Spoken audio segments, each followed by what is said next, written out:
Matthieu chapitre 19 et le verset 30.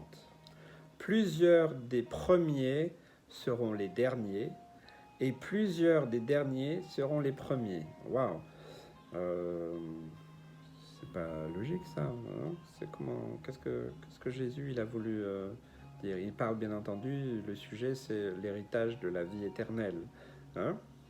Euh, je crois que ça nous tient dans l'humilité et puis dans nos rapports les uns avec les autres aussi, ça nous permet de ne pas aller au-delà, hein, au-delà de ce que Jésus a dit, de ce que le Seigneur souhaite.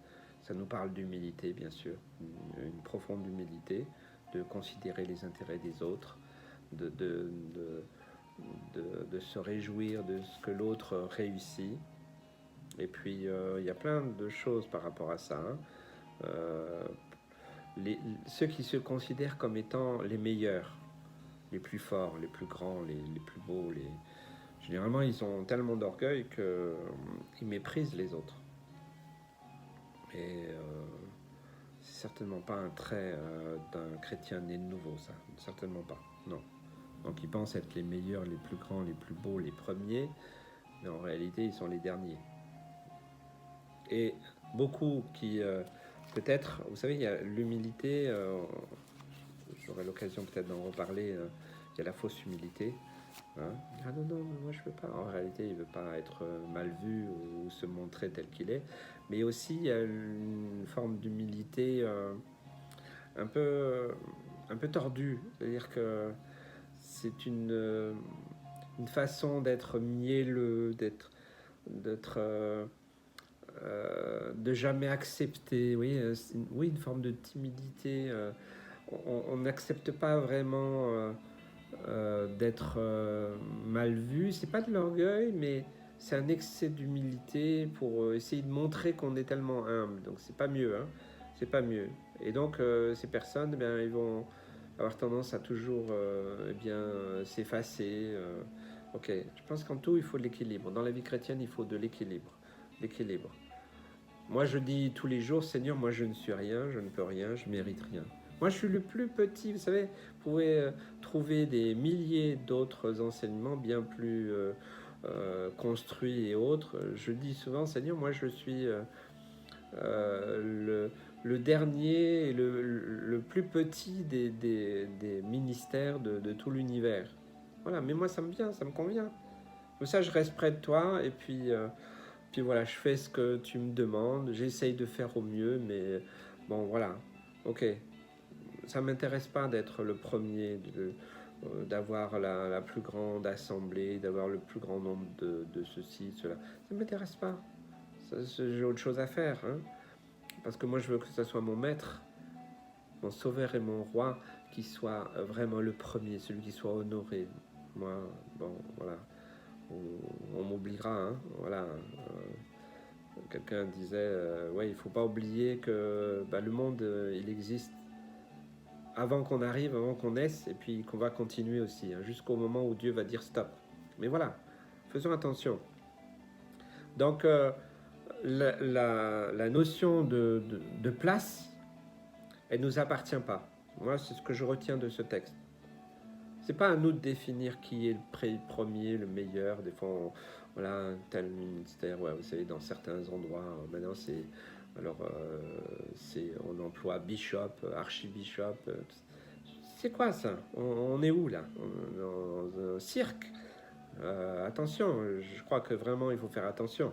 C'est pas à nous de déterminer qui est premier, qui est dernier. Nous a demandé de rester dans l'équilibre, dans l'humilité, mais aussi à affirmer notre foi. Ok, voilà. Mais c'est Dieu qui décide. Hein, c'est comme les deux fils, où la mère est venue dire est-ce qu'il pourrait être à côté de toi, hein. Donc, c'est pas à moi d'en décider, c'est le Père. Donc là, c'est la même chose. C'est Dieu qui décide qui est le premier et le dernier. Mais je crois vraiment qu'il n'y a pas de deuxième classe, il n'y a pas de troisième classe au ciel. Il n'y a pas de chouchou.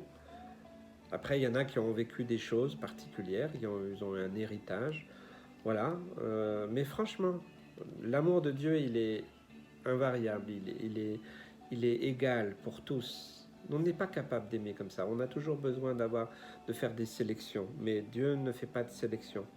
Donc ceux qui se croient les premiers, ben, je crois qu'ils seront les derniers. Mais dans ce cas-là, s'ils sont les derniers, ils ne seront pas forcément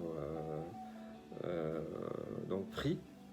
Et puis ceux qui se croient vraiment les derniers seront peut-être les premiers, mais on n'a pas besoin de le savoir. On n'a pas besoin de s'y intéresser. On n'a pas besoin de faire les humbles pour dire « Ah, ben comme ça, je serai le premier ». Non, ça, c'est encore une manœuvre. Ça appartient vraiment à Dieu. C'est un principe divin que c'est Dieu qui décide, qui détermine.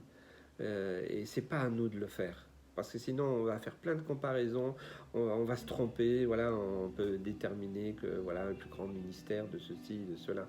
Après, il faut se rappeler et imiter la foi de ceux qui nous ont précédés, parce que certains nous ont laissé des traces vraiment importantes, des conseils, des témoignages. Ok, ça on a le droit. Et je pense que c'est bien d'avoir... moi j'aime bien les biographies, j'en parlais à quelqu'un il y a peu de temps. Moi, Hudson Taylor, c'est quelqu'un qui... ça me...